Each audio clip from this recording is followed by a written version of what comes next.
Kozhikode school വിദ്യാർത്ഥിനിയുടെ നേരെ പാഞ്ഞെടുത്ത് തെരുവ് നായക്കൂട്ടം. കടിയേൽക്കാതെ വിദ്യാർത്ഥിനി രക്ഷപ്പെട്ടത് തലനാരിഴയ്ക്കാണ്.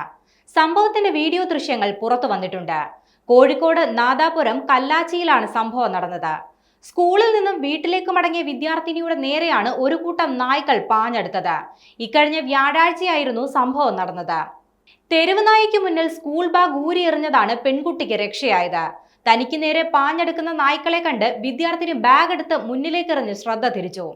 എന്നാൽ രക്ഷപ്പെട്ടോടിയ വിദ്യാർത്ഥിനിയുടെ പുറകെ നായകൾ വീണ്ടും ആക്രമിക്കാനായി പാഞ്ഞെടുക്കുന്നതും ദൃശ്യങ്ങളിലുണ്ട്. തൊട്ടു പിന്നാലെ ഓടിയെത്തുന്ന നായ്ക്കളിൽ നിന്ന് ഭാഗ്യം കൊണ്ട് മാത്രമാണ് വിദ്യാർത്ഥിനി രക്ഷപ്പെട്ടത്.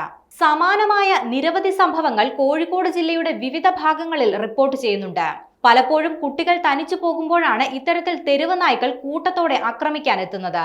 നാദാപുരം, കല്ലാച്ചി, വാണിമേൽ, വളയം ഭാഗങ്ങളിലാണ് തെരുവ് നായ്ക്കളുടെ ശല്യം രൂക്ഷമായതെന്ന് നാട്ടുകാർ പറയുന്നുണ്ട്. സംസ്ഥാനത്ത് മിക്കയിടങ്ങളിലും തെരുവ് നായ്ക്കളുടെ ആക്രമണം വലിയ ആശങ്കകളാണ് സൃഷ്ടിക്കുന്നത്. നായകളുടെ ആക്രമണവും പേവിഷബാധയേറ്റുള്ള മരണങ്ങളും തുടർക്കഥയാകുമ്പോഴും അധികാരികൾ ഇതിന് കൃത്യമായ നടപടികൾ സ്വീകരിക്കുന്നില്ലെന്ന പരാതികളും വ്യാപകമായി ഉയരുന്നുണ്ട്.